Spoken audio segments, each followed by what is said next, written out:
Hey everybody, this is Chris Baker, host of the podcast Tell Me Your Story. If you're watching or listening, today's guest is Jerome Moss. He's going to tell his story from the very beginning all the way to the end. And we're going to do like how we always do. We're just going to jump right into this and start from the very beginning and talk about where'd you grow up at, where'd your childhood start off at. Just, simple questions. All right, go ahead. Okay, go ahead. Well, my name is Jerome Moss. I was born in Akron, Ohio, the North Akron area. Parents, Al Moss Sr., Albert Jerome Moss Sr. I'm a junior. And also Gwendolyn Davis Moss, both from Bessemer, Alabama. My mother got a job with General Tire out of college and came up here. My father was in the Marine Corps and I started uh, like cutting hair, doing hair, and things of that nature. So they moved to Akron, and lo and behold, a few years later, they had me in North Akron. So um, I have a sister, older sister, Tanea Rochelle Moss. She's 6 years older than me, so I'm 39. So right now she's 45. She's turned 45. Was like 5, 6 years old, so older than me. I have a daughter, Sienna Rain Moss, who's 7 years old. I have, like I said, my mother is still living. My father is deceased now, but I also have two nieces and a nephew, Kylan Hood, who's 25, Kylia Hood, who's 22, and Kaylee Hood, who just turned 18. So I've been watching them grow. So coming from the north side of Akron, I went to Harris Elementary School, and then I went to Jennings Elementary School. I played with Patterson Park football, Patterson Park Vikings football, all the way on up. I went 1 year over to East, 18 year, and I came back over to Patterson to play ball. Played with the North Side Lakers, and the ARB teams, that was located in North Akron going up. So What all position did that you good play? stuff. Well, I was always a point guard and a quarterback. Right now, I look like a lineman and power forward, But I'm always, all my life, I've played. It was either pitcher, shortstop, or first base. It was either quarterback, maybe free safety, and point guard, or sometimes I swap out the two. But I was out. We grew up where the teams that I played on, multiple people could play multiple positions. So I was able to play a tight end, on the line, linebacker, things of that nature. Even when I went up through high school and college, and also when I played a little bit of Reno football, I was able to play multiple positions. Uh, so yeah, that was that. I played multiple positions, but mainly point guard and quarterback. What position you think I played? Yeah. I would say you play slot receiver. Yep, that was my offensive position. But what about defense? Yeah. Uh, I would say you play. You asked me the question, so I'm gonna say linebacker. No? Nope, Yeah. Was it? Did you play defense at all? Did you I play did. defense? Oh yeah, I did. Okay. So strong safety, Nope, corner, nope. free. Then that's the last. Then I'm free. I was a nose No, tackle. he was the nose tackle. I would have never guessed that. I should have known it wasn't a DB position because you asked. I was going Yeah. right through him, man. Oh yeah. We it was some athletes that we had in the city, two twins actually, Ben and Adam Flossie. I think I don't know. I think Adam, one of them was on the line. I think Adam Ben was on the line. But he was tough. He was a small little dude. I ain't saying he was a small little dude, but he was tough. But his brother played DB. Listen, well, I'm about 5'5", so Oh, I so okay. with shoulder pads on, I was 4'6", so I was able to bear crawl myself through them big boys, man. Right, And I right. had That's the what's speed up, to get to though. the That goes to show your heart, though. That goes to show your heart. Is you was in the trenches. quarterback. You was in the trenches with them. So that's what's up. That's hard. From a coaching standpoint, I probably would have loved a player like you. Well, the thing was, people would always ask me, Chris, are you afraid to go against those guys? And I'm like, no, I'm too fast for them. By the time they Hmm. get up, I'm through them already. Because I Yeah, would get in I that would have bear loved crawl it. position, I would launch myself through. Yeah, yeah. I would love to have you as a teammate and a player. Go get them. Go get them. Did you guys, But did you go make the ahead. playoffs at all? Or We didn't make it the playoffs. We were my junior senior year. We were both 2-8. Basketball, we had a pretty good team. We never panned out like we should have, I felt. But I got accolades. I was a first team all city quarterback and point guard my senior year. Uh, Made all district in both sports. Um, you know, and from there was able to go off to college and play both sports. At Geneva College. That's in Beaver Falls, Pennsylvania. So played football and basketball there before transferring to Malone University. Um, I didn't play basketball there, but I played football and I ran a little bit of track. From there I finished with my sport management undergraduate degree, bachelor's degree, and started playing arena football for a couple of years. So after playing arena football for a couple of years, I had a great time playing arena football. Um, it was some things that I did personally. I felt that when I look back on it, kept me from really enjoying professional sports more, you know, and even possibly making it even, to the NFL or even overseas playing basketball or something like that. But it was some things that that that held me back, and some of them, a lot of that was me. I hold my own self back, you know. Uh, but from there, from playing arena ball, a few seasons at the Canton Legends, and then my last stint was the Mahoney Valley Thunder, which that's when I went through camp first couple of weeks, had an injury to my knee, and then just never got back. And I probably could have got back, but again, it was one of those things where it was just on me. I hold was on, doing some other things. wait. Huh? Let's step back just a little bit and kind of Okay. talk about college for and kind of talk about your College. experience and like just playing sports and just being in Okay. school together. Let's talk about that. Okay. Okay. College was very interesting for me. Wow. Like, I really don't talk about college like that. Um, college produced some scars, mental scars.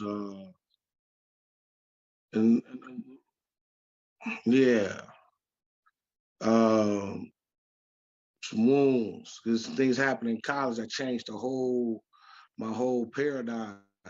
Just What I thought, I felt. how you looked at You life know, and everything. yeah, everything. Like it really changed. And then it was a later part of life when that paradigm got changed again. But uh, college, I love playing. I love playing ball. I love uh, my teammates and things of that nature. I love that whole aspect of school. Getting up in the morning, going to class, playing ball. I played two sports, football and basketball in college. So I was a abnormal African American there. But I went to two Protestant Christian colleges. So we're looking at like 85% white, maybe 7% African American, 7% or more, whatever it may be, other, it mixed up around that. So if you was black on campus, it, chances are you was an athlete, or they thought you was an athlete. Wasn't a lot of athletes, but it were. And statistics show that more of your colored individuals that was on campus, were athletes. Um, but enjoyed it. It was definitely one of those aspects as it relates to racism, where individuals would play more than others, things of that nature.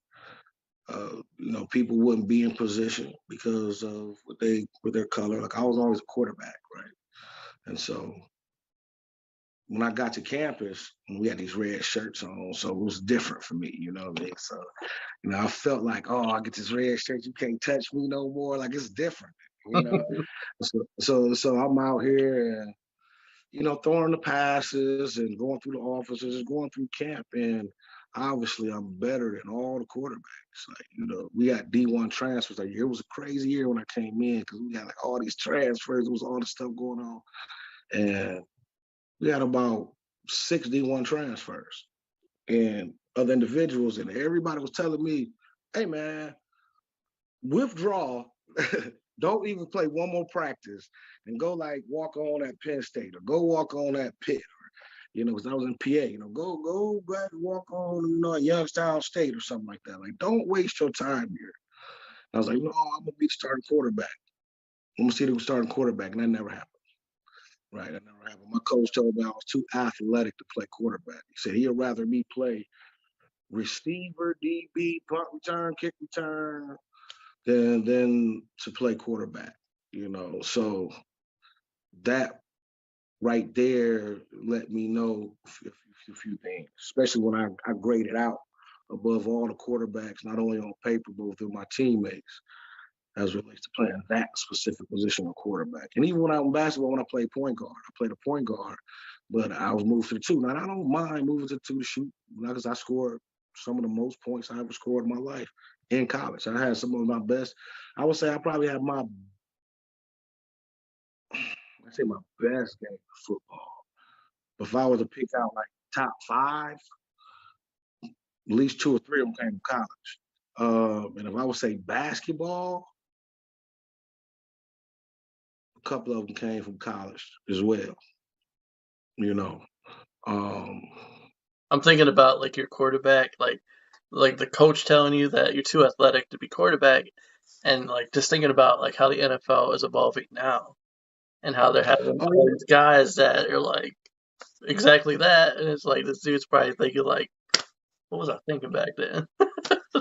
yeah. Like I would, and it was interesting that the team I was at the time in Geneva. And I'm not going to delve all the way into this, but the team that I had around me with the transfers in, the offense was so dynamic, and I ran option in West Coast like in high school, so I could throw every pass. And I was running subpar 4.4, 4.5 at 205. You know what I'm saying? Yeah, 6'2", 205. You know what I'm saying? From a side, from a size wise and ability, you'd be like, well, and then the people around you, like there'd be a no-brainer for a D1 coach who's looking at it, from a college perspective. But it just wasn't that. I would get plays where I would give sprint outs, and the check down is first person you see, look up, check the safety first, see if you got the post, but dump down. Well, I could just run for the first down. And it comes, yeah. I could pump fake, right? They do it in the NFL, they do it, I could run for 5 or 6 yards, get positive, but I could still hit down, so I would hit down. Sometimes it'd be covered up and I'd run, but my 5 yards would be 20, 25, 30, But it was the veterans on the sideline, like the especially like the black players and some of the white players, a lot. So some of the white players too. A couple of them came. Some of my linemen, the senior linemen, they would tell me, "Stop running, throw the ball." stop running, throw the ball. Stop running, man. Stop being Michael Vick. Yeah. So I would throw the ball. And so sometimes people wouldn't catch it. But make a long story short, I thought from an ego standpoint, they were like, man, like trying to hold, like, no, I'm about to do whatever I do. What they were trying to tell me is, you keep doing that, they about to change your position. Okay, I see. Like you the quarterback. Like, no, man, like whatever you do, if they throwing the ball and missing passes, you throw the ball too the same way. And when you can skittle, everybody can see you can do that. You know what I'm saying? And everybody can see you can throw every pass better than all the quarterbacks. Start passing the ball. Start using your feet to really pass the ball. And we get it. You're scoring every time you get up down the score. Like, you're winning. I'm scoring every time on scrimmages, every time. Nah, man, pass the ball. So from an ego standpoint, that's something I had to learn. From just an athlete's perspective, but from a racism perspective, it was like, not only that, but the things that you dealt with in college. I remember I went to two Protestant Christian schools, so it was one time. I don't know if it was after chapel that we had or not. But I remember me and my roommate Stephen Green. He's from Baltimore, Maryland. He's doing well down there. There's a body shop called Paintless Dent Doctors. Good man. God put us together. It was interesting how we met, because when we first seen each other on the visit, it was like we didn't even like each other. Like, I didn't like him. It was something about him I didn't like. But then we went to lunch, and my mom, and his dad, his mom, and some of the people were sitting down eating lunch together. So we had to sit right next to each other and talk. And that became a friendship. But one day we came into, we had these message boards. So people, college can do a message board. I was here. And we had a noose tacked on our board with a squirrel tail. Somebody put a noose on our message board. On the message board. Right outside our room. Like, the room, you got a little board. Everybody had this little board. Message, people come by. Message, I was here, so they're going to text me on the board. But on our board, was a noose and a squirrel tail. And how did you guys react to that when you seen that?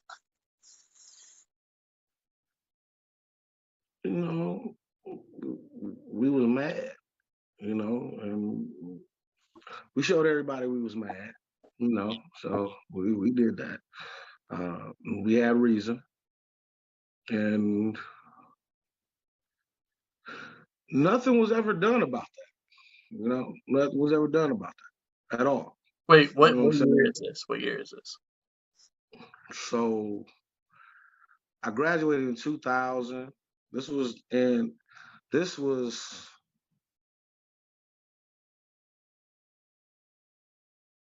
spring of 2001. And we were still freshmen.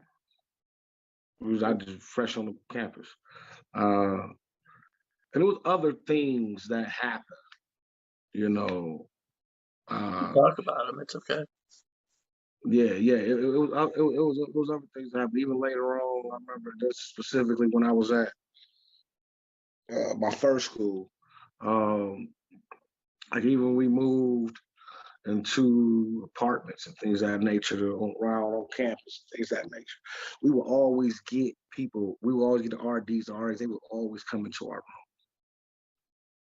We just set booby traps. We know who came in our room because we knew it was 4 of us. So, really 3 of us just set little traps and stuff to know, where if somebody came in, because we knew people was coming in our room. They was coming in our room when we wasn't there. Some days we'll have a Bible study with the football team. We was a unique group of individuals. So we would have Bible study with the players that you would never think would be going to Bible study. The players that's the partiers and things of that nature, they would be in our room. We have Bible study. So we would be sometimes debating about scripture. It's like literally, it's like the Bible, scripture. And he talking to his pastor. I didn't call my youth pastor. They hold on. I mean, like it's all we almost like fighting each other about what's right in the Bible. Like seriously. And they pop in our door, come on in. Think somebody fighting. We did this several times. Like, we'd be cooking and things of that nature. We got the football players to say, we'd buy 150 to 100 wings, and we'd cook wings, and we had like 4 individuals. Taste my wings, my 25, who the better. So we had a lot of football players, basketball players, coming in, come in, pop the door, things of that nature. So it was obvious, even around, like, yeah, it's not that they're targeting us, but I happen to be one of the premier athletes that play football and basketball. Going to the football stadium, I got the little banner, when you walk into the football stadium, things of that nature. So, what's going on with him. So we experienced some different things, and I had mentors. If it wasn't for the mentors and the people that God put around me, I wouldn't have made it. And then even going to Malone, that's what kind of got me out of where I was at Geneva. And when I ended up going to Malone, I had several different options to go before I went to Malone. No, they all kind of crumbled. My question is, like, when you transferred from Malone, was that a big reason for it, or? Yeah. I was about to stop playing ball. I was about to stop playing ball. I was done with it. And I was really done with it after a couple of schools I thought I was going to either choose. They fell through, so I really thought I was like, man, I'm done with this. But Malone, talking to Malone, they came through, and I ended up finishing my last few years playing football there. And that was even funny because, Malone was the one. When I went to Malone, I was all conference. I was an all conference receiver. So you ended up switching over, huh? Yeah, right. And I was all conference in basketball too. So I'm switching over, and it's in the same league. So somehow I played football, but I wasn't allowed to play basketball. But I averaged about 30 points a game on Malone in basketball when I played at Geneva. So yeah, it was like, hold on, man. Why is this guy allowed to play basketball? Every time we play, and every time we played Malone, it was either the first or second game that I had back from playing football. So it was like one of the first, like new games. And then we played later on in the season. But in both of those games, I was 30 plus with a game winner. Man, that's really good though, man, to be putting up 30 points a game. How many assists you got? Well, I had a lot of assists, but that game I might have had about 5 or 6. We had dunkers. We had other shooters on the team too. So, if I scored like I said, game I scored 34, we might have scored 80, 90. So, we had other players who put in 15, 16. My question for you is: your offense is good. How was your defense? Oh, I was a big guard, so my defense was my defense was good, and I was a bigger person, so I could play one pretty much through the 4. You know what I'm saying? Definitely on the perimeter. Now, if I was in a post with a solid 4, then I struggle. But if I was in a post with a weak 4, he'd be D'd up. But so defensively, I could move around. I wasn't the fastest or the quickest, but I had quick hands. You put that ball in front of me too many times, I was gonna take it. I believe in you putting up 30 points, man. Yeah, I was gonna take it. I had good hand-eye coordination. I was saying, but I ended up playing. Like I said, in college, I ended up playing receiver. So I was, all conference receiver. So that was the first time I really ever played any other position outside. And then, like I said, towards my punt return, kick return, things of that nature. The How first time I actually played those how positions. was it? How was the change up going from quarterback to receiver at the college level? Was it kind of like a difficult change at first, or were you just adjusted to it real quickly? Yeah, I just to it real quick. If I was at a higher level, it'd probably be more difficult. But no, it was an easy transition. It was uh, yeah, I'm gonna be honestly for real. It wasn't a easy, it was a very easy transition to honestly. It was just learning the plays, learning the concepts. So do you think the Once you learn the passes plays you and learn the catching up? concepts, yeah, once you start understanding concepts, then it was the hardest thing for me was remembering the play. Remember the play. A quarterback, all the plays. That's what helped me though. What helped me was because quarterback, you got to know all the plays. So when it came down to running, I knew the concept of the play. I had to understand, like, this is the X, the Y, I get all of that, but you're playing that now. You know what I'm saying? So Yeah, instead of you throwing the ball, you got to run a quick pin out. yeah, now you're catching them. Yeah, your pin out is quick because you got to get out the way. You're not getting the ball. Somebody else getting the ball. Where a quarterback was like, you got the ball. You know what I'm saying? So that was different. It was different not, going 3 quarters without touching the ball. You know, Yeah, that definitely had to be a different experience to you yeah, there. yeah. It was tough. So ego stand. I ain't gonna lie. I wasn't. My ego was a part of it. Did it deflate you a little bit? Or were Yeah, you you got to. Got to humble you. I got to humble you. It did what it was supposed to do in my life. I truly felt like it did because I, I got egotistical at some time. I ain't gonna lie. You know, we all do? uh, yeah, yeah. It takes people to humble. My roommate Stephen Gray, he was probably him and Miss Vicky, Miss Vicky Lee. They from Geneva. They were humbling. They humbled my spirit. All things, and I'm glad that one was uh, my roommate, and the other one was like my mentor, my youth pastor up there, his wife, and so there was a few other individuals too, but those two definitely You helped kind me of ground. give us a little bit of detail, like how they deflated you a little bit, brought you back, humbled you. What did they do? And Well, well, Steve used to just tell me straight up, like times when he felt I was being egotistical, he'd tell me like, bro, you being egotistical, like you don't have to say that. You don't have to say this. Like, he was real with it, you know.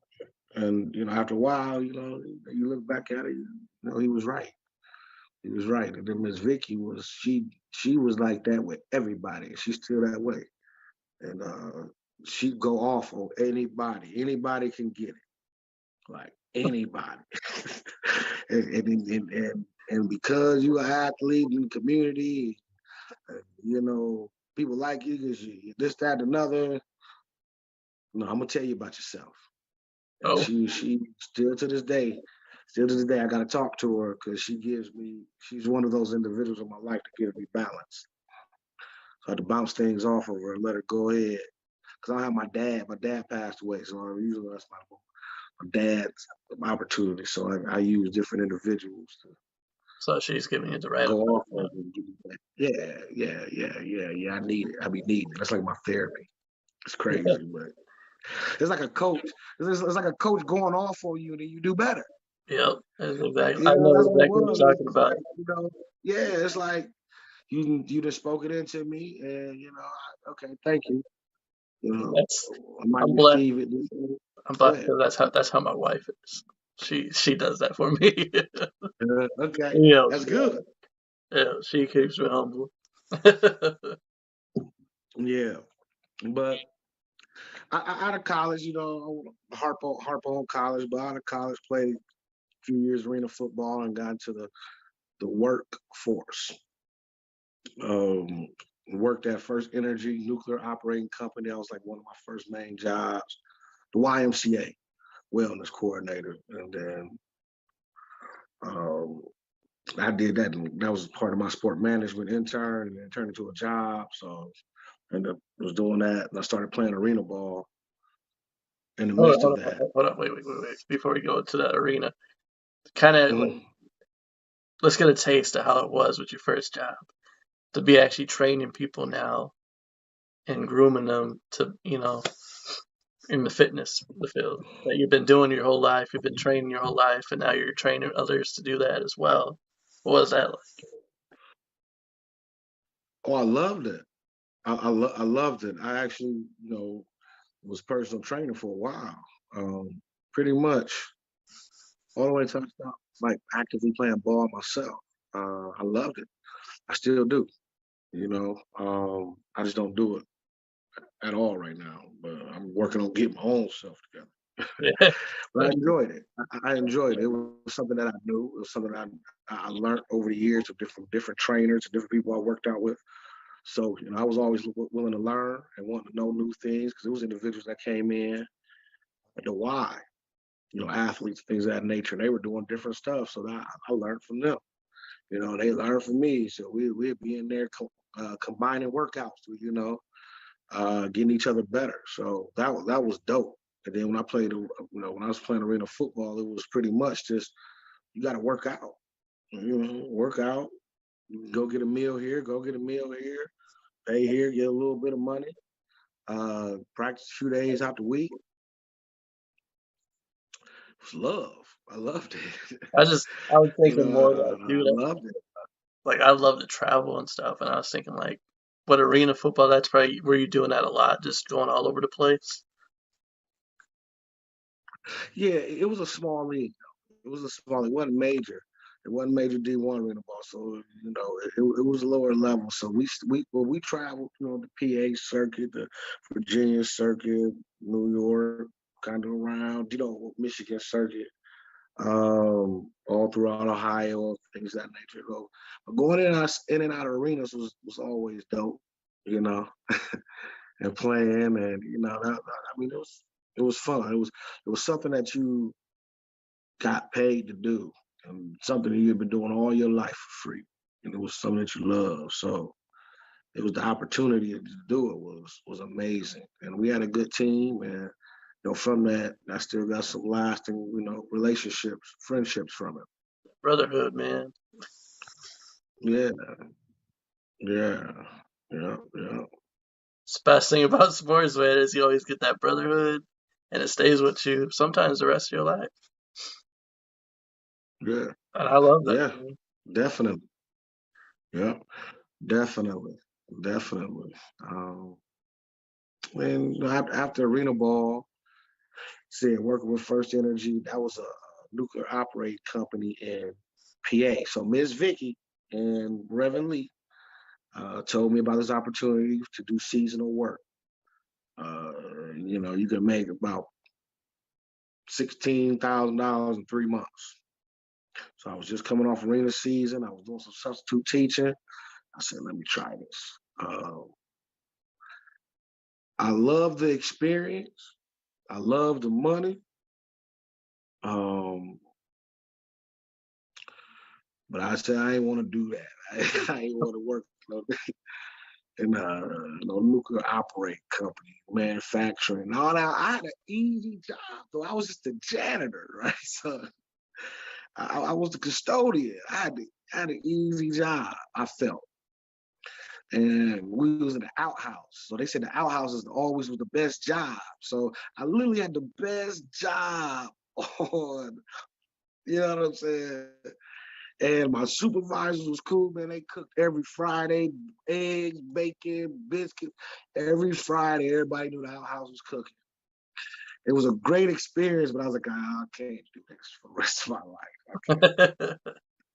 Can't do this. I 12-hour days, you be on a shutdown, it might be 14-hour days, but you getting paid.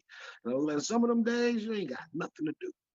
So you literally, that's when the cookouts start happening. You ain't got nothing to do. You got to be there for 7 hours. And you're like, somebody's like, hey, you about to go get some ribs. You about to go get some.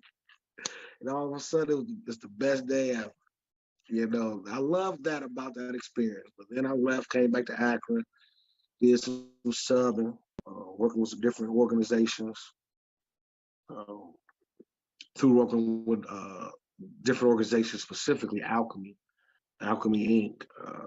I was able to meet Carla Chapman, Carla Sibley at the time, but she was working with closing the achievement gap. She was working in community relations department, outreach department at Akron Public Schools. So she told me about a position to work kind of on the state level with education, and ended up getting that position. And that put me in the whole education realm. I learned so much about education, like how education is operated in a more in-depth way. I started understanding statistics around education a lot more, variables of why things are the way they are. And it was just called CTAC, Closing the Achievement Gap, and it focused on those youth coming from 8th grade to 9th grade and has specific risk factors. And we try to work with them. We try to work with them as best as we got, as best we can, to get them from the 9th grade to 10th grade, right? But that was paramount. And then I was still working with Alchemy, doing some groups, things that with them, which I learned a lot from Alchemy. During that time period, they're very integral into my life. And from there, I started going. I remember going through a rites of passage, an Akan-based rites of passage. It took about 2 years, a little over 2 years, almost 3. And just taught me a little bit about self-knowledge, about who I was, who I am, Africa, uh, geology in itself, And world I mean, events. kind of like, what was that like? Just being able to learn the history of your roots and becoming more, just getting more knowledge of it. Stuff that you probably knew, but once you were gaining more of it, how was it feeling just getting that in there? That became that second paradigm in my life. When we were talking about earlier, that paradigm, that became that second paradigm in my life. And that changed the way I thought about myself, and I thought about the things that I was pursuing and why, right? So it was that whole concept of who are you? Are you who you say you are? And are you who you ought to be? Hold on, And why? wait 1 second. If anybody doesn't, Mhm. that's watching, listening right now, doesn't understand what the word paradigm means, what better way to say it is how you see yourself, how you're looking at yourself. Anyway, go ahead, continue. Okay. Okay. Yeah. Yeah. Thank you for saying that too.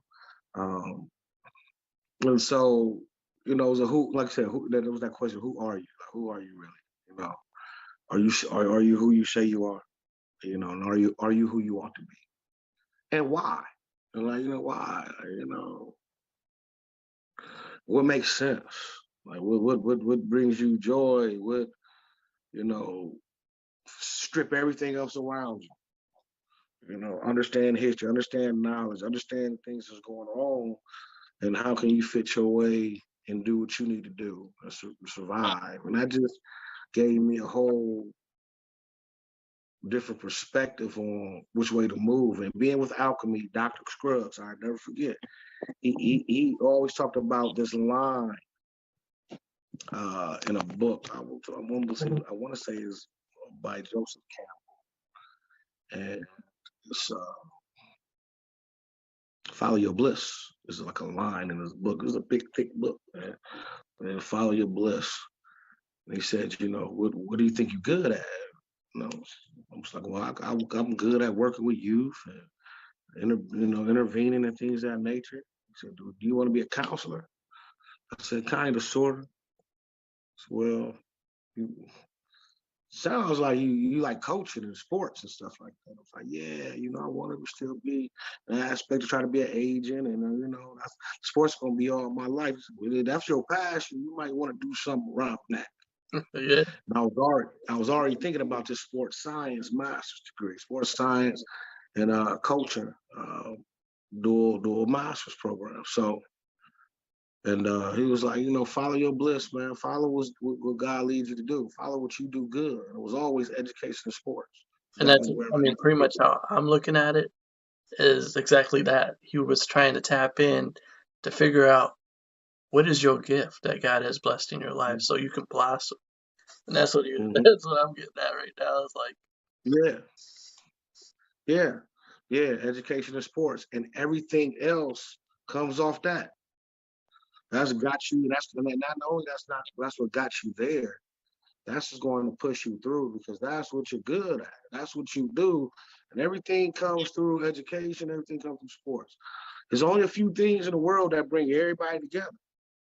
School, although it's separated in there, but school, education, learning, sports, and music.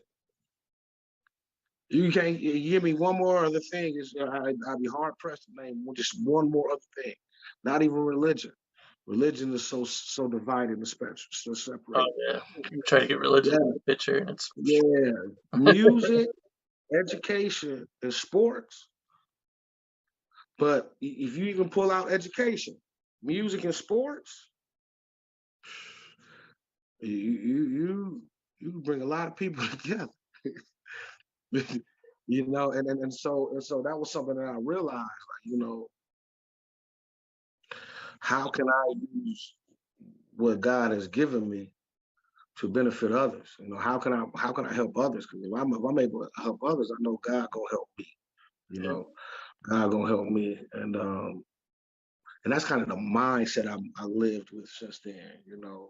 I've always had that mindset though, but not like I got it. No, I went through a period in college that I had it, and it was more rebel. And then I came out of this, and it was like more okay. more now that you're humbled, you knew who was in control. You know that Mm-hmm. God, with God leading every step of the way, nothing's impossible, and He's gonna get you Yeah, to where you need to be. and the ancestors doing everything they need to do to make it happen. So and then from there, I started working in the mental and behavioral health field. I started coaching after I finished my degree in uh, sports science and coaching, sport administration for the University of Akron. My master went right into coaching collegiate ball. So I've coached, like I said, college ball for 10, 11 years, right? 7 as a head coach, women's basketball. So, and I taught about 5 years or so, different classes on collegiate level as adjunct instructor, right in the midst of COVID. Like I actually taught through COVID. And then that semester after, I went on classes no more. So And I'm still trying to get back to that. okay, a lot of people don't want to talk about it, but kind of since you was in the field, kind of like explain what it was like going through the COVID period and trying to be able to. You're not in person anymore. Now you're trying to teach. How hard was that adjusting to that? Um, it was different, but it made you it made you adjust, right? So all the things that normally how you normally teach class, how you normally conduct business, it made you adjust. So uh, it was challenging at times because it was new. Everybody was trying to adjust, and nobody had the answers, and everybody was just building a plane as they try to put it in the air. So it was difficult from that standpoint, but as relates to content delivery from your students, it was cool. I know for my class, I thought it was cool.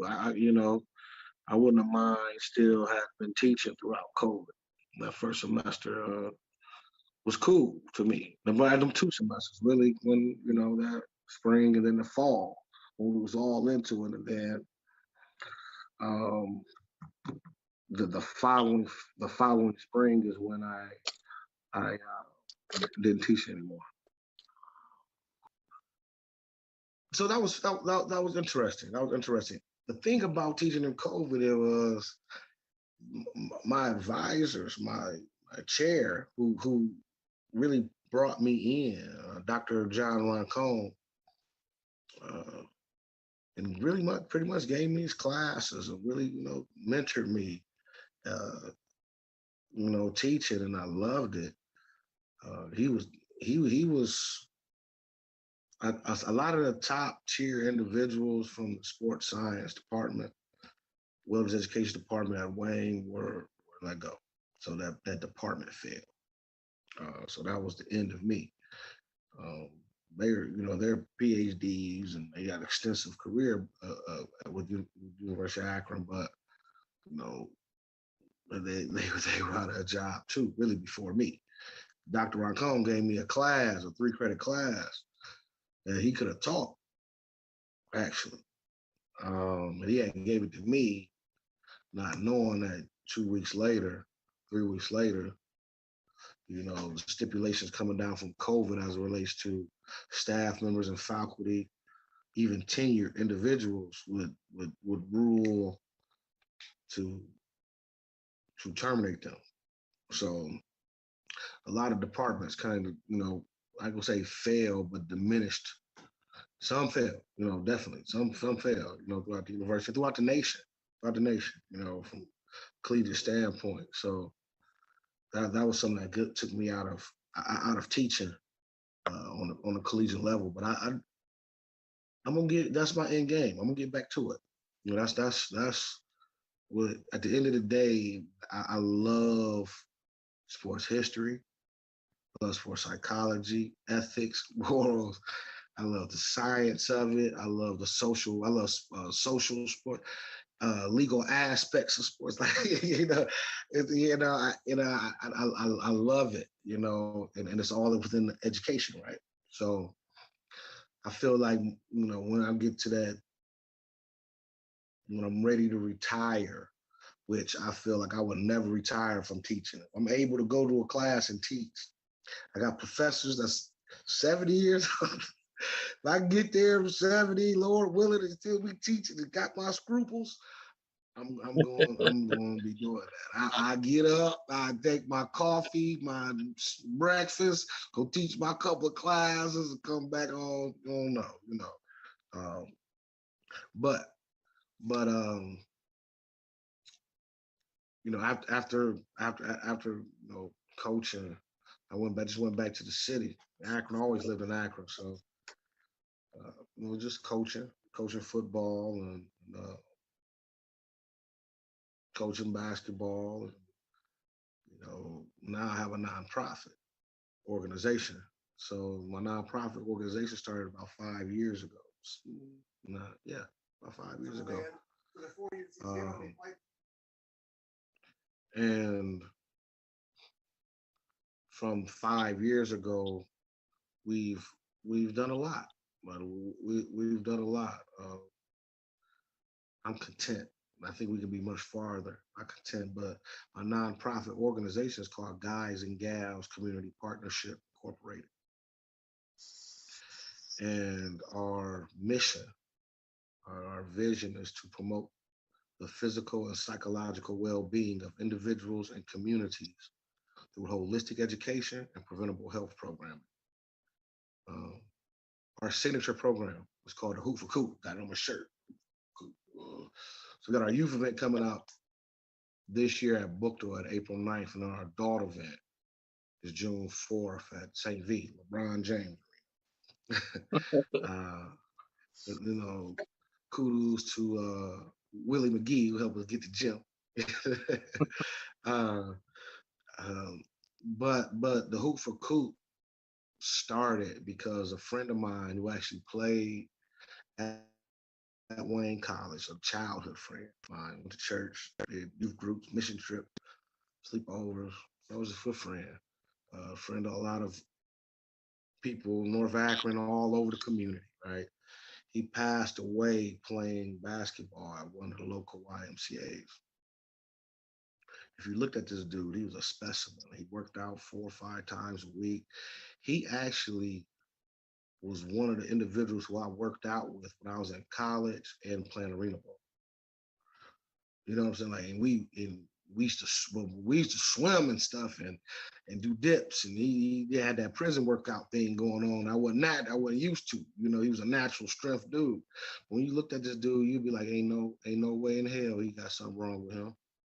He looks like a clean bill of health, but 90% of one artery was blocked and 85% of the other artery was blocked. So Wow. he had high blood pressure. So the doctor said that he was a walking time bomb. So like how me and you are having a conversation right now? Yeah. Yeah. It just fell out and nothing you couldn't do about it. Really? You know what I'm saying? Yeah, it was more genetic for him.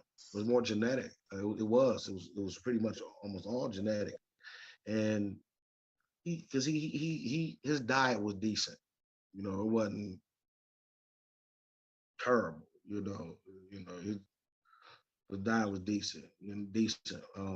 So when he passed away,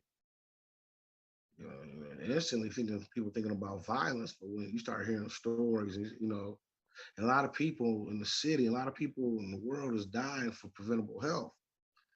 And we're getting older. He was 34. Literally, Coop had just Kenyatta Dwayne Cooper Jr. He had just graduated with his bachelor's degree and got accepted into graduate school for social work. And he would have been doing the same thing I've been doing in the community, working with individuals. But in the eve of just graduating, that following week, pretty much come around on a Wednesday, you pass away. So uh, not only was Coop a good dude, a lot of people in the city had love for Coop because Coop was who he was, and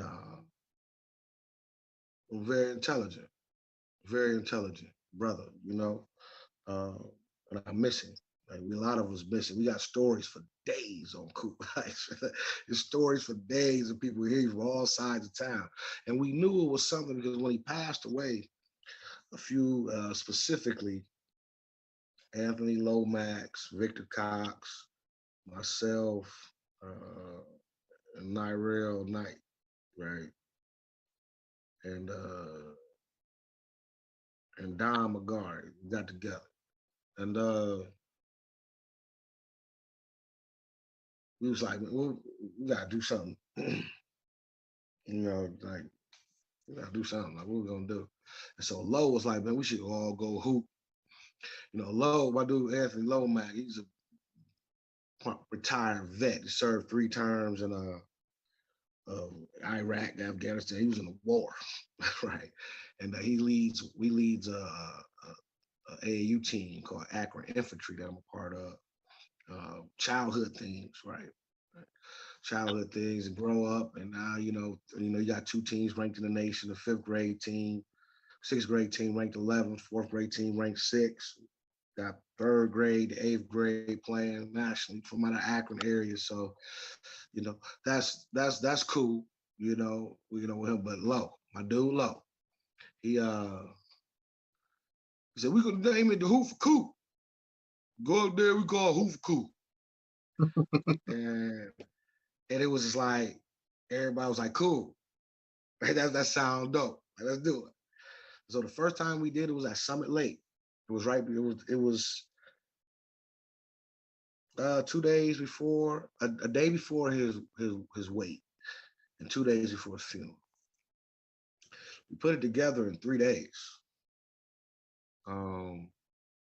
We put a GoFundMe together, which we felt only right to do that, but Coop's family ain't need to GoFundMe. We did that from the homies aspect, and the mom said we could. My mom reiterated to us, yeah, go ahead. That's cool. I appreciate anything y'all gonna do, whatever y'all think y'all feel, but we don't need it. But go ahead if you want to. So we was like, so the goal was to do the GoFundMe for 7 days, 7 days, days of completion. And then we had this event on that Wednesday evening. The people who showed up on that Wednesday, it was amazing. The city that came out, all sides of town. It was a good event,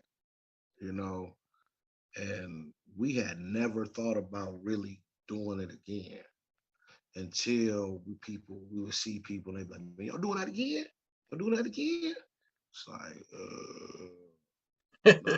no, then people calling us like, next time, in my fault, we couldn't hit the GoFundMe, in the GoFundMe, we cut it off, 7 days, and we was able to raise $3,400. I went right back to the family. Nobody gave all that went family. So, but we raised the most money that day. We raised like $2,200 that day in 3 or 4 hours. Wow. It was crazy.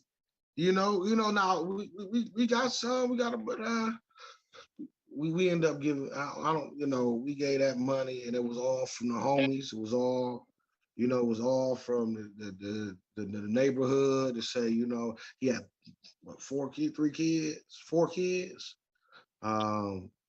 It was just from us. Wasn't no negative vibe about it. Everything was all positive. We wish we could do more. We wish homie was still here. But that turned into the next year. Some fellas, we got together. I was part of his leadership class. And we started to do the Hoover Coop again. So we said all the people who come in, they got to get a health screen. All the men. So that, your blood pressure, you're aware. And you got nurses, doctors, you got all these, SUMA, all these hospital people, all these people can talk to you about your health. But we made it to a point where, and I know it's upset some people in the city, and we still upset some people in the city. But the first year was all the homies come have fun, come off the street and play ball. This one we did where it was alumni schools. So if you graduated from like 1995, like 2015, we was actually to get your team together. Huh. And we would have this high school that was a rival play against that high school, and this high school play against that high school. And so, since my Nyrell Knight was a former YMCA youth and adult sports director, and he ran one of the best men's leagues in the whole Northeast Ohio at the time. It was easy for us to get teams and get people. And so I think the first we started off with like 4 games. We did a Wayne College versus team. No, we did a Wayne College versus, we played at Wayne, our coach at Wayne, versus the police, which Wayne College destroyed them. I would never let the police play the Wayne College again. They did them so bad. But hey, it was good. And then we had a team Coop team versus the Burning Bush, which is like the big church around Akron, and always had the top players. So we had a team, our team Coop. We played them, and these dudes brought in like 4 people that just came from playing overseas. Oh no. And we got people who play 1 time a week, blew out. Probably was out at the bar last night coming in, they smoked a black and mild before they came in to play the game. We talking about pros, and we only lost by 3 points. Wow. We should have beat them. We was tired. We should have beat them. We would have beat them if we were more in shape.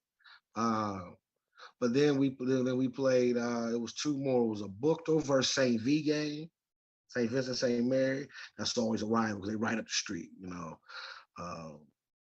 And then we was on the east side, so it had to let East and Kenmore play. We couldn't play at East Gym without having East and Kenmore.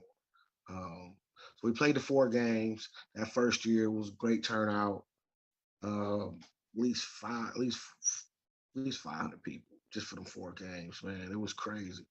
And then the following year, we pushed it up to 8 games. And then the year after that, we pushed up to 12 games. So this year will be our 5th annual. No, I take, yeah, yeah. And then last year was our 4th annual. We did that same. We only had 7 games. So this year coming up is our 5th annual event. And that's our signature event. That's our signature event. Now, throughout COVID, because of some of the funding that we received, that we couldn't, really do our hoof for coops because there was no contact. I was able to create a meal service and a food pantry and clothing pantry for those who are in need. And check you out, man. yeah. And and started to understand because we got our nonprofit and our tax exempt status.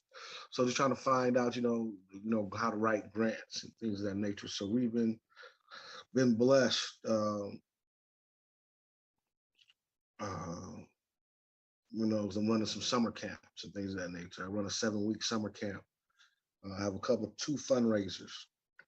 I actually had 2, it was called jazz and comedy shows. And we have a little comedy, a little jazz, a little have fun, eat good, drink a little good and enjoy yourself. It's laughter, that's a part of the preventable health. We want to It, laugh, hang it's out. funny you mentioned that because that's what I go to, man. I love going to Mhm. jazz night. I love checking out comedy night at the theaters, Yeah. whenever they have them. hmm Yeah. That's a cool mix. hmm That's a cool mix right there. It's a It's good both time, soothing man. your soul, especially if you're eating good, and and that's one of the things that from talking just from me personally, but also talking to my board and talking to my closest friends, and we all talked about the AK infantry, the AA team, years ago, beyond 10 years ago. We all talked about, being able to go places and hang out, look dressed up, and things of that nature. And, now you can create those aspects and do things like that. So that jazz and comedy show came up from a conversation like me and you had with them. And they're like, hey, man, why can't you do it though? Yeah. We're like, well, we can do it. Look, man, get dressed up, get a couple comedians, get somebody to play jazz. We can all pitch in. All right. But you got to do it. Like they tell me, well, you got to do it though. So, and so just because we was able to do it the last for 2 times and it was nice, uh, we're going to do it again. Like we're going to do fundraisers, but it's something that's not going to be like every year. It'll be like every other year. We might have to squeeze it in this year due to all the 5th annual Coop for Coop stuff. So we don't know. But yeah, as from a nonprofit standpoint, you know, that's kind of what we offer. From a professional standpoint, I still coach. I'm a qualified behavioral health specialist in the community, working with youth and families. Um, I sit on different committees. I sit on a couple of boards, uh, different organizations. Uh, I'm a member of Mount Zion Baptist Church on Carver Street in Akron, Ohio, and that's where I do a lot of my programming.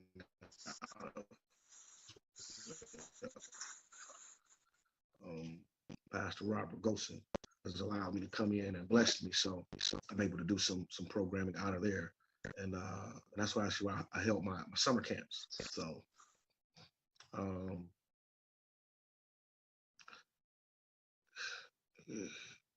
I'm trying to think if Oh, so I will go back. I'm gonna go back. I'm gonna go back. Yeah. So from leaving CTAG, going to minority behavioral health, right? I learned a lot about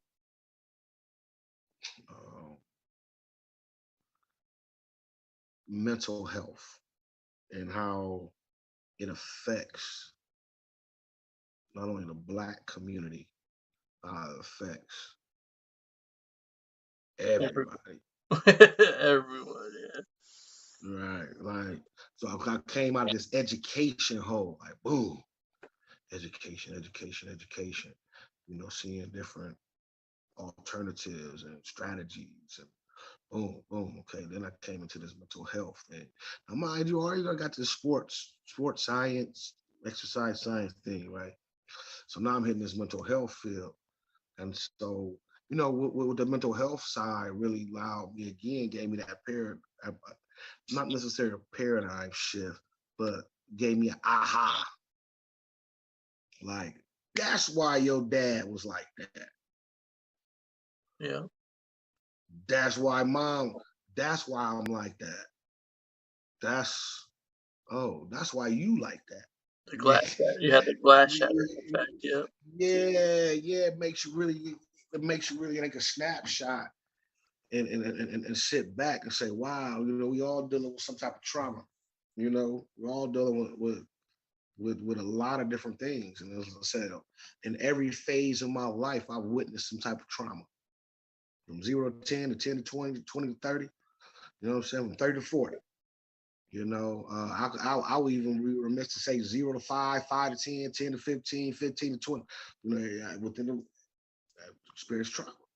And what would you say You is know, your like when you get patients, people that are dealing with it like hardcore, what do you tell them? How do you help them out? to be patient. Say that again. I'm here. How do I tell people to be patient? No, no. Like when people are dealing with something that, like mental stuff, how do you help them out? What is your strategy? How do you help them to overcome it and ease themselves and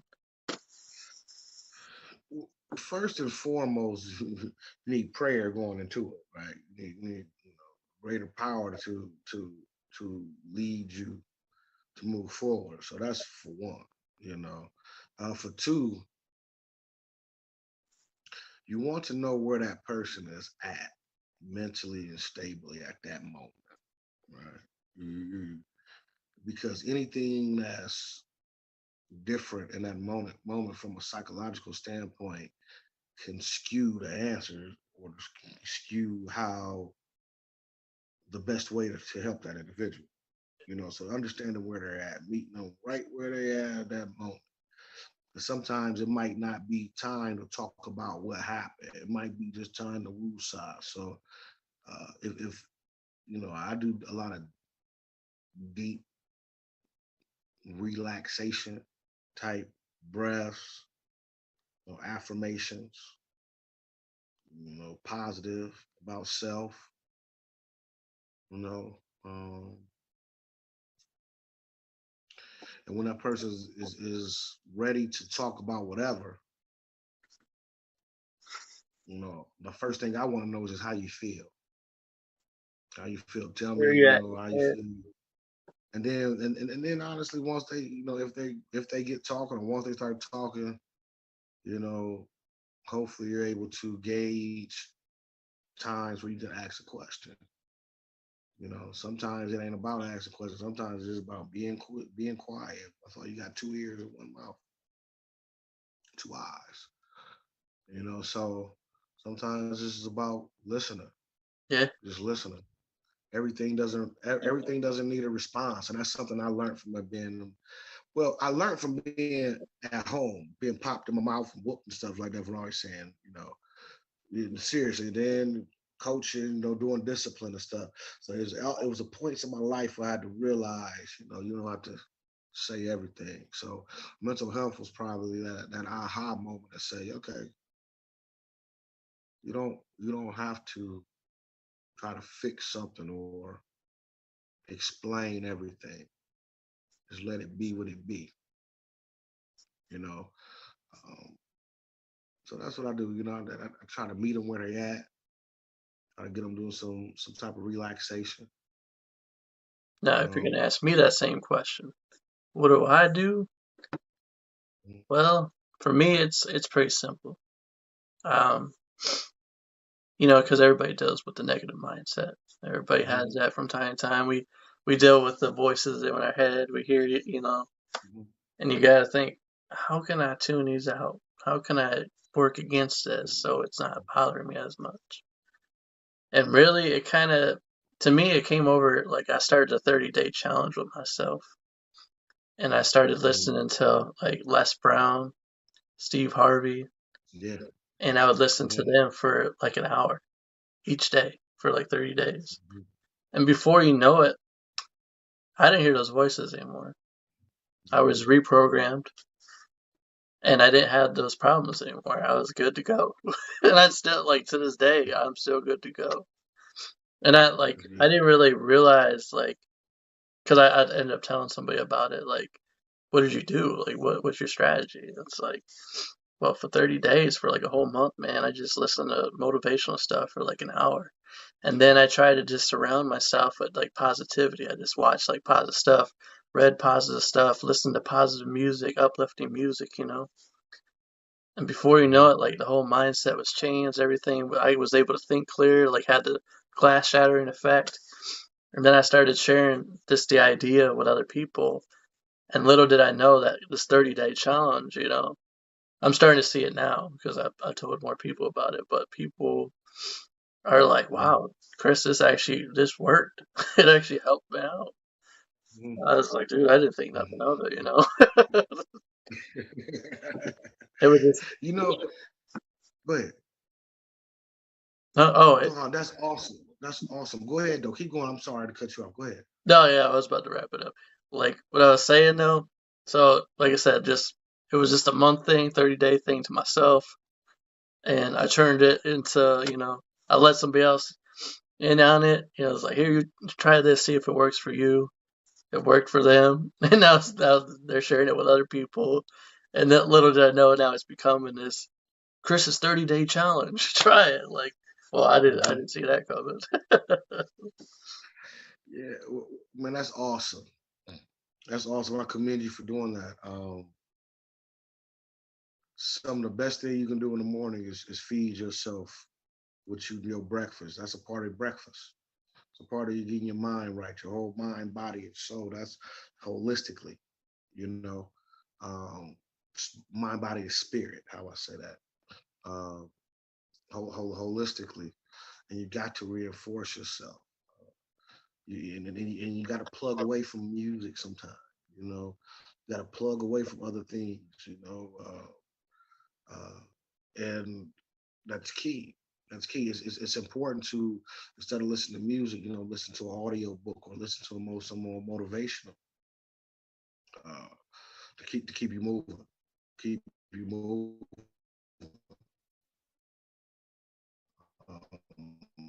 And I commend you for doing that because I do that often. I was just, who are you? That's what it was. Who are you? So it was just, I, I was just flipping through my YouTube. He popped up early in the morning. I dropped my daughter off at school. I said, "Oh, really?" Started listening to him. Started listening to him. So that got me going. So thanks for sharing that. Thanks for sharing that. I will. I'm going to focus more on that myself and focus on you know that for others because several individuals have told me that. Several individuals told me that. So you're just confirming uh, that I need to do that a little bit more as well. So thank you. Oh yeah, but what I'm trying to get it out there is like, I'm not just talking. I'm telling you straight up, man, that it will. I mean, it will change your whole mindset. You'll look at life differently. Your whole your life, if you allow it, you actually listen to what you're programming yourself to. It's gonna change you. It's gonna change everything around you. You're gonna change your way of thinking. and before you know it, you're gonna have different ideas coming out of your head. Mm-hmm. And what I Mm-hmm. just tell people, that's God working, man. Mm-hmm. That's opening the door. He's knocking, and that's truly opening the door, saying, "Hey, let's use that gift now that you got. Let's show it off to the world. Mm-hmm. Let's spread it to Yeah. other people." Yeah. Yeah. Yeah. Yeah. Yeah. Yeah. I hear that. I hear that. So from a mental health standpoint, it allowed me to have more empathy and sympathy and to understand what mental health is, and understand my own mental health. Like, yeah, I got mental health issues. I do. Um, it's not. It's been the same thing about it is, I don't know nobody close around me who don't. We all do, You Yeah, I gotta don't know admit who don't. I'm. There's a lot of people around me. They look good. They put together. Oh, they put a show on. But something wrong with you too. You know, nothing wrong with you too. I just accept mine. I just it. accept mine, knowing I'm messed up. But when I don't, I laugh at it, but it's definitely not a laughing matter. It's something that you have to control, or it's going to control you. Yeah. And so, listen, motivational individuals, being able to, give yourself that breakfast, lunch, and dinner of positivity throughout the day, is what is definitely needed. You know. Believe it or not, I don't know if a lot of people are gonna believe this, but first thing you should do when you start the day is drink a big glass of water. A big Yeah. glass of water. Why? Your body's gonna thank you. For real, like your body's gonna give off this positive like aura around you, and you're gonna like throughout the rest of the day. It happens to me, man. Every time I drink that glass of water, first thing I start off in the day, I'm able to focus better, concentrate better, and I just feel good the entire day. I don't feel sluggish at all. Because a lot of people are like, I need my coffee, I need my caffeine to start the day. But really, it's that Mhm. glass of water, man. You start your day off with that. I don't know. I'm just saying, try it. Try it. You know what? I usually drink a 8-ounce glass of water with a shot of apple cider vinegar. I usually drink that in the morning.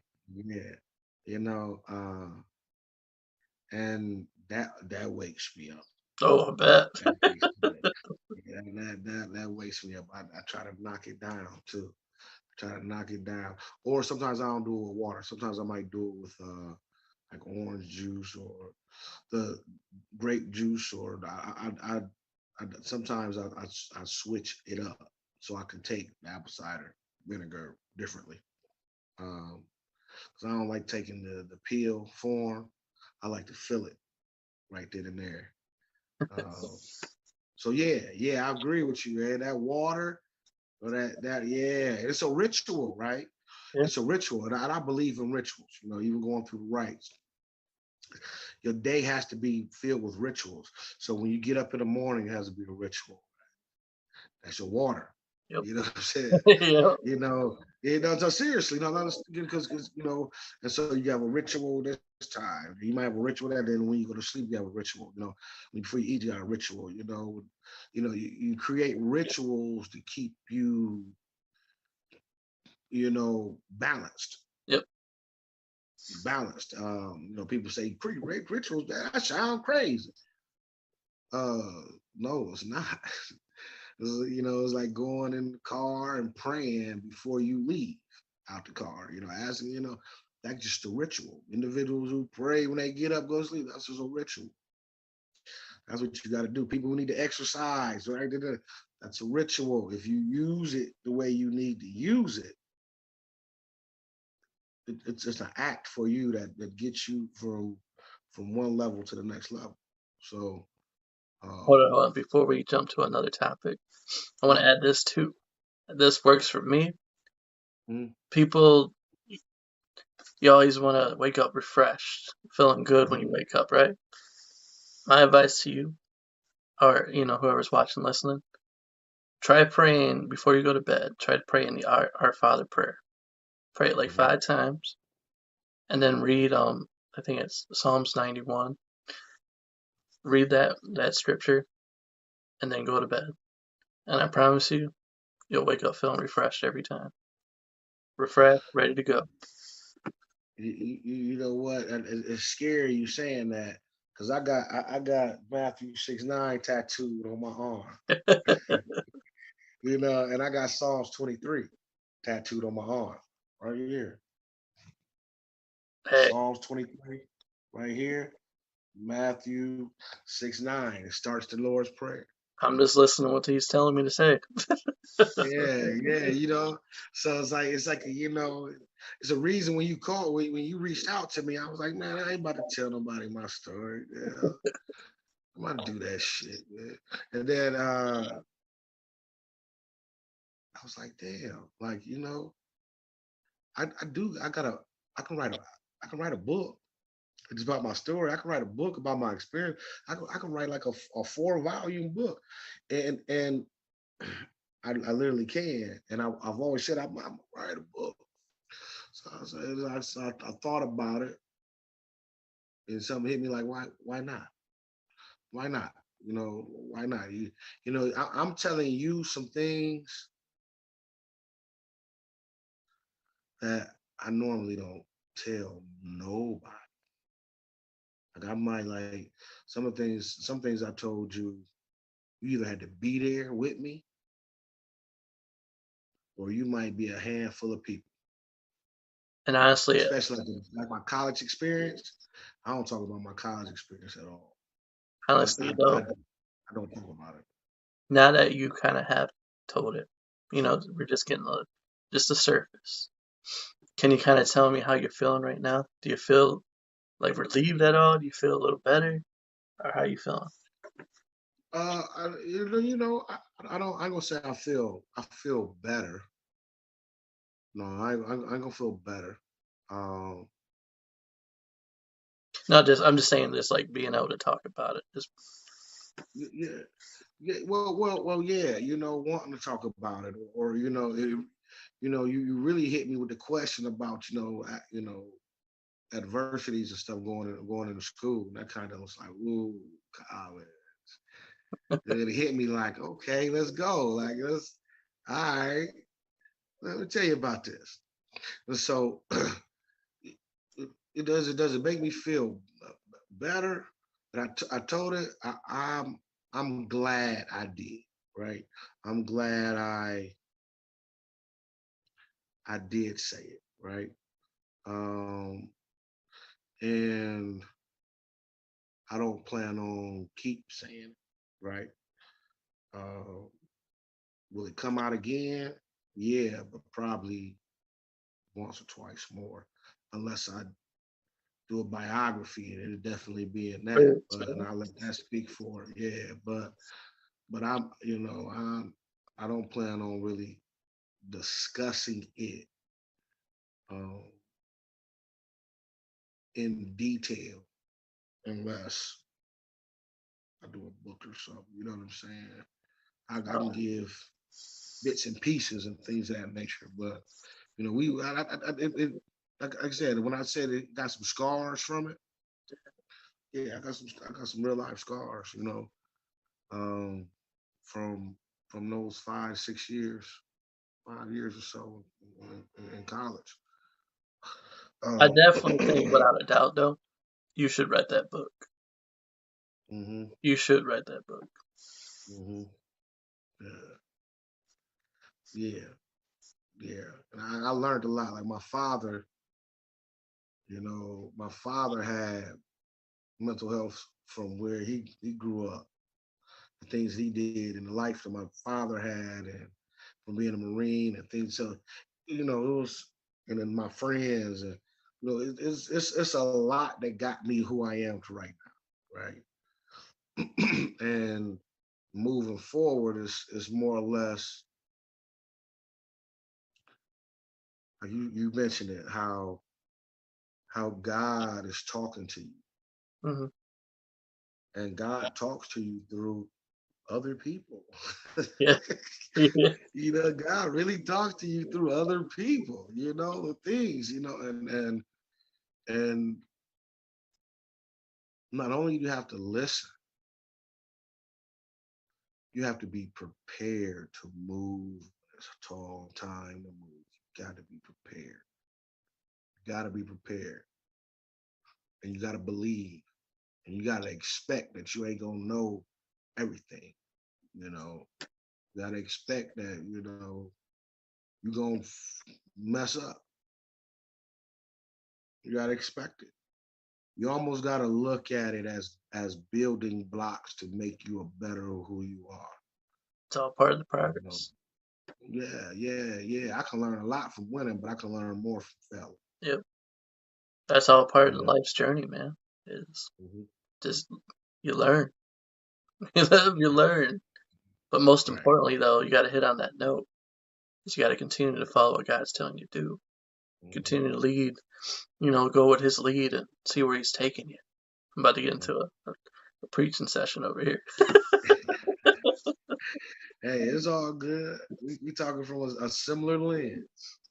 That's cool. But That's I mean, cool. That's that's how I cool. really see it, though. Is like as I get wiser in age, I know I don't know everything. It's like I think I'll be like that the rest of my life, where I'm just continuously learning and practicing just how to live life. It's all progress. Mhm. We're all gonna make mistakes. There's only one Yeah. perfect human being, and that was Jesus Mhm. Christ. And you see Mhm. how He went out. And what Mhm. a lot of people, and for the watcher listener right now, you're probably feeling right now that you messed up bad, or you keep making that same mistake, that you keep going to God and telling Him, "I ain't gonna do it again. I thank you for forgiving me. I ain't gonna do it again." But understand, He sent His only Son into the world, and today is 316. Just thinking 316. about that, Wow. He sent His Wow. He sent His only Son into the world because He knew that we was gonna mess up. We was gonna make the same mistakes twice, or 3 times, 4 times, 10 times, 100 times. But know that you were loved always. Mhm. God's always gonna be there, no matter what. No matter what you do, He's always gonna be there. I'm just gonna leave it at that. If you wanna join in, Yeah. go ahead. Yeah. Hey, I have nothing else. I have nothing, we can go on and on, but that gives you a snapshot of my story. And, I'm just going to do as much as I can with my nonprofit, right? Build my for-profit, and try to get back into teaching and on a collegiate level and retire out. That's my end goal, and help and to still be in the business of helping our community, helping children, adolescents, and families as best as we can. You know, Yeah. uh, but I appreciate your time. I appreciate you reaching out. You know, um, one day we may have to get together and do some lunch or something. We Oh, seeing each other virtually. Yeah, have a church session in person. yeah, definitely. I appreciate you. Thank you. Thank you for reaching out. Thank you for allowing me to do this. I do feel good about doing it though. I do feel good. I did release some things. I I believe without released. a doubt. I was able to release that stuff from college too. You Yeah, know, I believe I without was a able to doubt. release some of that. Yeah. I believe without a doubt, though, your story has touched somebody today. Somebody's listening right now, watching. Dealing with the same stuff. A lot of people Mhm. want to think it, but it's happening still. And to Mhm. hear, it happened to somebody else, they're like, if he's still doing good and seeing how you're turning out now, it's like that person's definitely turned around, built their hope up, man. They're probably feeling good. Like, I like this guy. This guy is good. But really, man, That's I just want to tell you, I thank you for accepting my invitation to come on here and to tell your story. I know it was hard. I Mhm. could see your emotions, man. It was hard just to get that out there, and I'm so proud of you for doing it, for getting it off your chest and being able to talk about it and tell others as well about it. Mhm. Mm-hmm. Yeah. Yeah. Like I said again, that's just surface. I mean, I went through a lot more, but you know, for me to for me to say something like that, not even knowing not knowing who it's gonna reach, that was God too. That was definitely God. So He's present. uh again, I appreciate you. Yeah, appreciate you. Right, as we wrap up this podcast, this story, say somebody's going through it right now in a similar situation as your college experience. What would your advice be to that person?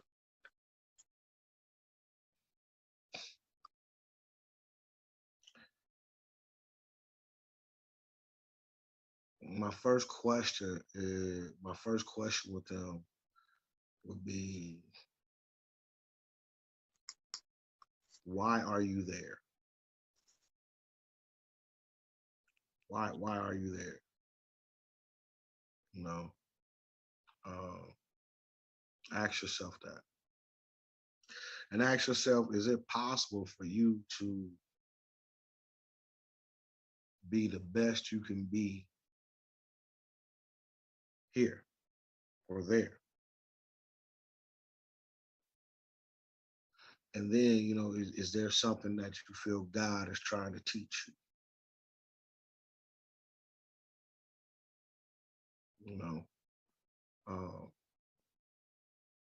those are the three questions that I would want to preference to kind of lead me into some other questions. But I would encourage the individual to, get into that alone prayer time, right? To not act out and and, and lose anything that you got coming to you. Uh, to build alliances with people, positive alliance with people. And if it hurts that bad, if it hurts that bad and it's really tugging on your inner soul, then you got to go. You got to go. And may God bless you as you move on, because the grass might not be greener. Um, but with God, by making positive decisions and seeking positive people and believing in yourself, believing in you, you can make anything happen. You can make anything happen. They're a star. They're a star amongst all the stars. So that's what I would tell those individuals. I would ask them questions. But if I only had a short time to talk to them, I would tell them. What a great way to end this podcast. I thank you guys for watching. Thank you for listening. Thank you for hearing Jerome's story. Hope it touched you. Hope it inspired you. Hope it encouraged you. And I just want to say, you're not alone, you know? But for you watching and listening, if you'd like to come on sometime and tell your story as well, feel free to just message me. But this is Chris. I'm signing off.